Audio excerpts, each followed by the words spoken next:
Hello, sports fans. My name is Nicholas Bennett, and I'm joined by my panel of experts, Alan Chikatello and Junior Balat. Junior, let's start off talking about the FAU-Rice game. Well, from my perspective of the game, it was really disappointing because I was at the game and I've waited about 2 hours for the rain delay to be over to watch the rest of the game, knowing and feeling confident that the team is going to pull this one out for the first home win of the year. Mm-hmm. And to come back in the fourth quarter like that and to just give away that lead, basically they gave away 3 games, which they could have a winning record, but they basically gave away 3 games. That's really disappointing, and they have to get better. They have to get better now, and now they lost a lot of confidence going into this Marshall matchup this weekend. Alan, what do you have to say? Yeah, I agree with Junior. It's getting old. We seem to play really well in the first half. We get out to leads. We're in a lot of the games, and then as the game progresses, it seems, I don't know if we get tired or the execution is just lacking in the later stages of the game, and we blow the leads, and it's very frustrating. Well, it can't be tired because we had almost a 2-hour break before the fourth quarter. So I don't know if they lost their mental edge that they had over the first 3 quarters where they were playing really well, especially the defense. I don't know if they lost their mental edge, but it cannot be because they were tired. That cannot be an excuse. That's true. I think you're right with the whole mental aspect. I think when you're in the zone for 2 or 3 quarters and then you have to take this break, I think it takes a lot on you mentally to try to get back into the game and continue where you really left off. Yeah. Anything else? No. That's it. All right, let's move on. Alan, let's start talking about the UF quarterback, getting caught with PEDs. You want to talk about that? Yeah, the news broke yesterday. Will Greer was using performance-enhancing drugs, and I think that's a big shame, obviously, for the UF program and the football team.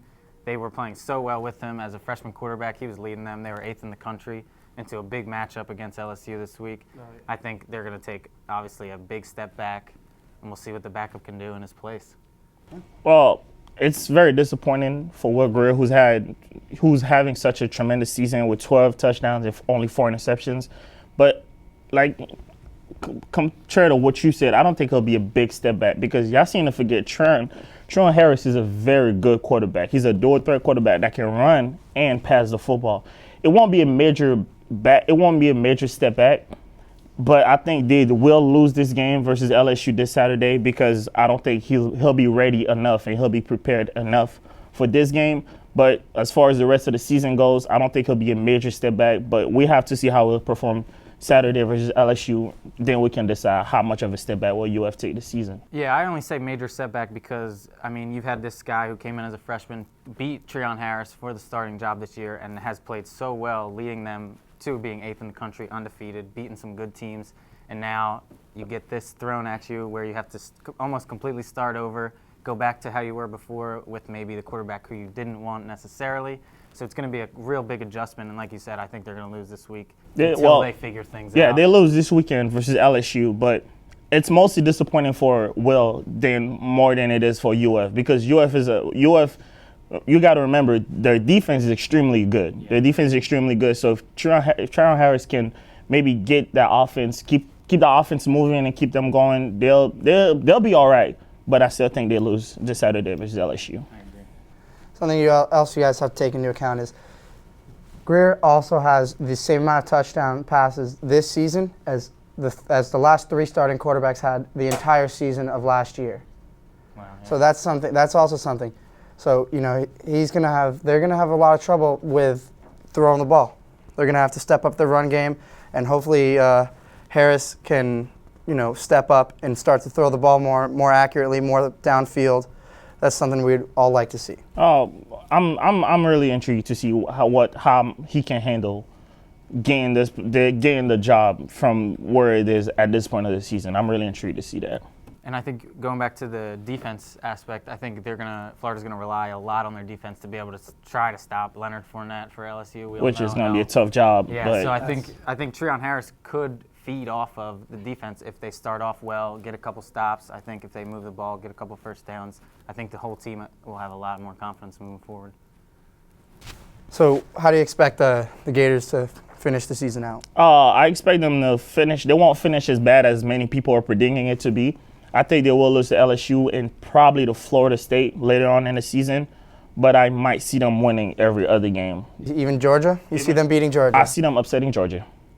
I disagree with that. I think they'll lose this week against LSU, and I think it's going to be a tough transition period even into next week with Georgia.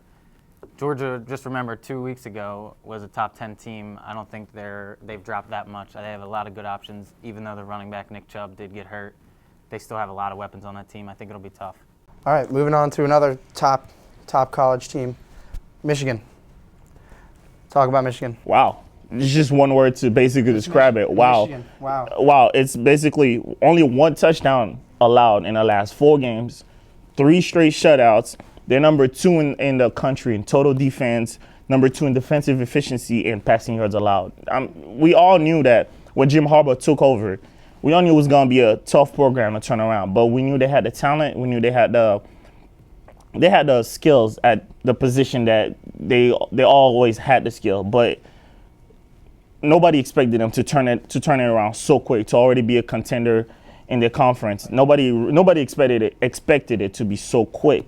But I think when Jim Harbaugh took over, he knew what it was. Jim Harbaugh is a great coach. Yeah. He always knows what he's doing, and just wow, very impressed with Michigan. That's what I was going to say. I think a lot of this is going to be put on Jim Harbaugh. I think coming into this, obviously his alma mater, he had a lot going into this, and he's really got these guys playing to the best of their ability. Like you said, Michigan always has talent. It just seemed like a couple things were missing, and I think he is really that missing link. He brought everything that was missing to that team. Everyone is all in for this program, and it's really shown. So 3 straight shutouts, 1 touchdown allowed in the last 4 games. You said they're second in overall defense. Second overall defense. Yeah, it's really great to see Michigan coming back like this. They're starting to look like that old, legendary Michigan team that we used to see back in the 90s and early 2000s, and it's great to see that finally come back. Yeah, and be like that. They do have a tough game coming up this week against Michigan State, though. Oh, that's going to be a great I call game. upset. I'm calling Michigan to beat Michigan State. I'm calling upset for that game. It could definitely happen. I mean, their defense is playing outstanding, so they'll keep them in it. All right. We're on to another coach.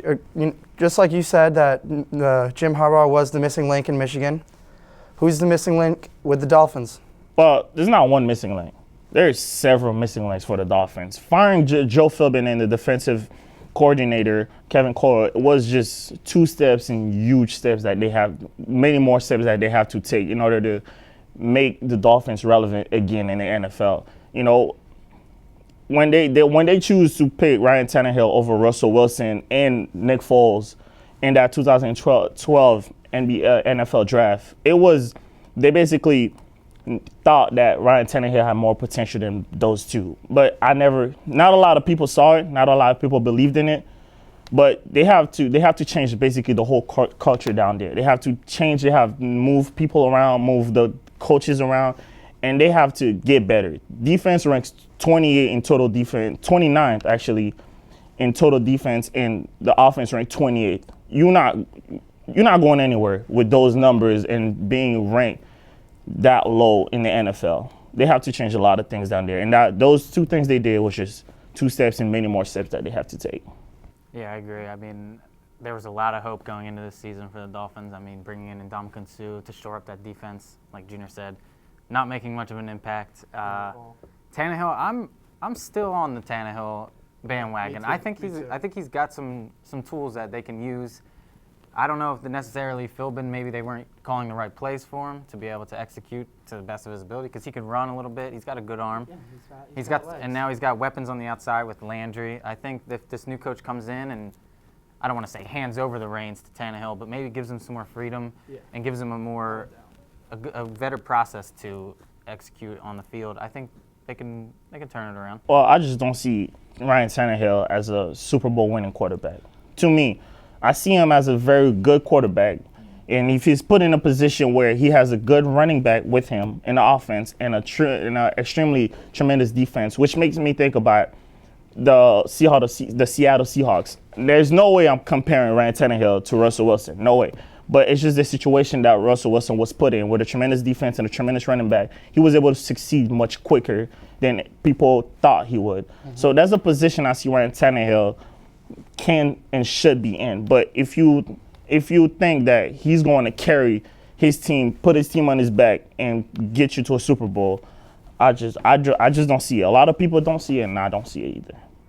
Yeah, that's a little bit of a stretch. Well, one thing about Ryan Tannehill is he has no offensive line. He has an offensive line who last year allowed 59 sacks. That's the most in the entire NFL. I don't understand how anybody thinks that Ryan Tannehill can perform when you're getting sacked 59 times in the season. That's outrageous. So what the coaching staff needs to do is they don't need to find another running back. They need to get their defenses off their butts and get them working hard, because Ndamukong Suh and Cameron Wake, they just look like they're walking. Yeah.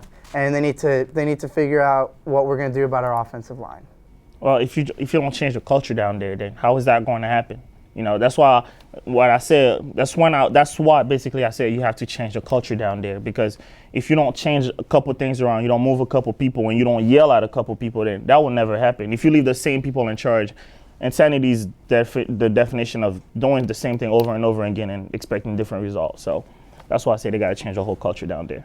All right, well, that's good. Well, let's wrap it up. We're going to talk about baseball playoffs. What did you like to see out of the baseball playoffs? I want to see the Cubs winning it all. Yeah. That's what I want to see. I know it's a bold statement of me to say, but they had so many disappointments over the last couple of years where they have made the playoffs. I want to see them get to the World Series and win it all. Yeah, what about you, Alan? Yeah, that would be a nice story. The Cubs obviously have a history of losing, but the team I'm rooting for is the Astros. I think being bad for so many years and just getting all these players to finally mature and be good enough to produce at such a high level, I think that would be really exciting for a young team like that to get in there, especially with the starting pitcher, Dallas Keuchel. He is unbelievable. So any game at home, you would think that the Astros would look to win that one. Completely agree with you. You know, 2 years ago they had 111 losses. This year they're, World Series contenders. Yeah. So, good luck to them. Thank you for joining us on the Blue Wave Sports Show. My name is Nick Bennett.